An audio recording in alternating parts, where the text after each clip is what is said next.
gentlemen, welcome aboard New York Jets News, hosted by Jude Jets, the best darn place for some Jets news. Enjoy your flight. What's good, ladies and gentlemen? Welcome to the New York Jets Daily Recap. I'm your host, Jude Jets. And before we get started, 83% of you who watch my videos are not subscribed, so make sure to hit that subscribe button. And without further ado, let's get started. Not a whole lot of news today, but Adam Gase did talk about yesterday's injuries and spoke some on Crowder about basically it's just a day about injuries. So, Perriman has an ankle sprain. Not sure how long he'll be out, but he may miss a game or two, per Adam Gase. So now the New York Jets currently have two healthy receivers on the roster currently. Two receivers, being Braxton Berrios and Chris Hogan. We're probably going to bring up Josh Malone, might even bring up KJ this week. But the Jets are not very, depth. They don't have a lot of depth at the receiver position at all. And this is very bad for them because Sam Darnold's never going to progress if he doesn't have any weapons to throw to. Crowder was his good safety blanket, and he might not play. Herndon, who was his favorite target in 2018, is not playing well at all. Griffin, who had some chemistry with Darnold in 2019, he's a backup tight end now. So, stuff doesn't really look good for the New York Jets offense so far. If we're going to play against the Colts, who did fairly well last week against Minnesota, winning 28-11, and not having any weapons for Sam Darnold, that's going to be a problem. Maybe Douglas goes out and signs Hakeem Butler or Taylor Gabriel. We just need to sign some players, get some new faces in this building, fire Adam Gase, just do something to help Sam Darnold, please, Joe.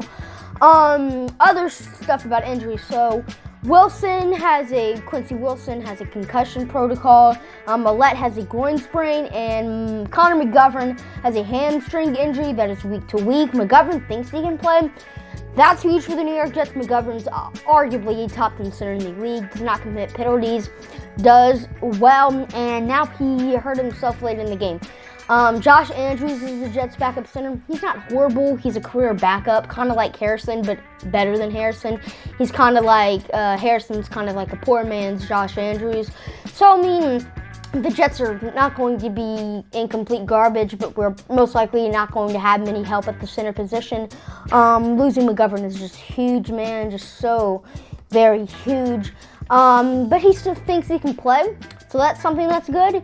Going on to Crowder. Gase does not know if Crowder will play this week. We do not know if he's week to week. We do not know if he's IR status. Let's hope he will play this week because Sam Darnold's going to need it. Because, Hogan was fairly decent. I would give him that. Berrios had the touchdown, but it was mostly Sam Darnold who did everything on that touchdown. So the Jets are really in a deep hole at the receiver position. Crowder not being able to play. Crowder balled out week 1. He had a 69-yard touchdown. That was a screen, just catch and run. He's fairly good. The wide receiver coach was like, he's going to have 90, 80 catches this year, and he was going to be on pace for that, if not got hurt. But let's hope Crowder can play this week because that would be huge for this New York Jets team. More news about the Colts. Malik Hooker has a Achilles injury, so he will not be playing week 3 against the New York Jets. Now, I would say this is good news to the Jets. The 49ers had Dee Ford, George Kittle, Nick Bosa, Solomon Thomas out for the entire game. Garoppolo and Mostert didn't play the second half. So, the entire Colts team could not play, but yet the New York Jets would still lose. Phillip Rivers could not play, but they have Jacoby Brissett. So, it's just like the Jets, no matter what happens with the injury-wise, and Paris Campbell also, I don't think is going to play too. But no matter what's going to happen injury-related, we're still going to lose.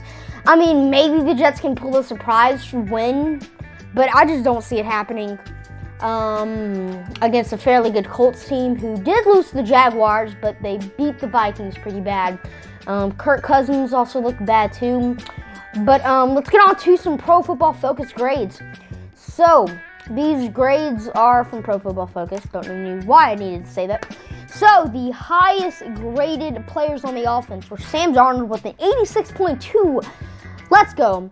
Alex Lewis with a 79.7. Alex Lewis has been playing pretty well according to Pro Football Focus. Some people are saying he's not been playing well, and Pro Football Focus has given him a lot of love. He had like an 82 grade last week. He was fairly good. Mekhi Becton, 74.9. Chris Hogan, 69.7. And Barrios with a 67.9. The bottom rated offensive players were Chris Herndon, who was the worst graded player in the offense, with a 40.5. Ryan Griffin with a 44.2. Connor McGovern with a 44.6. Greg Van Roden with a 45.6. And Frank Gore with a 59.1. I don't know how the grading system works for Pro Football Focus because McGovern looked well to a lot of people. He looked good to me. But maybe him not playing a lot of the game did something, because Drew Lock was the lowest graded quarterback in this week because he didn't play a lot of the game.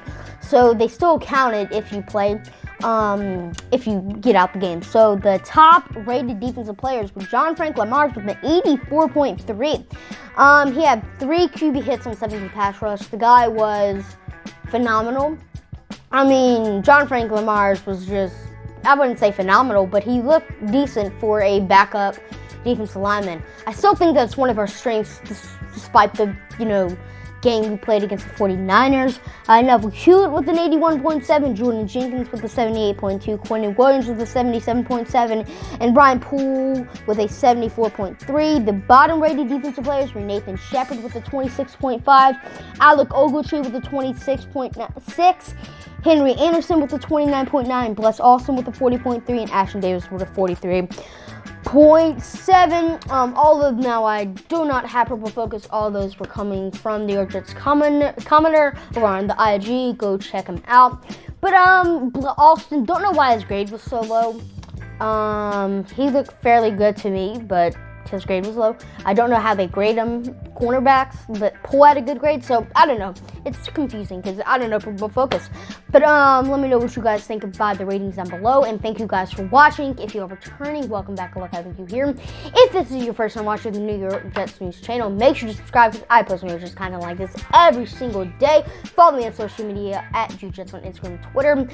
Turn those notifications on because it'll let you every time I upload a new video. Thanks for watching, and as always, go Jets. Peace.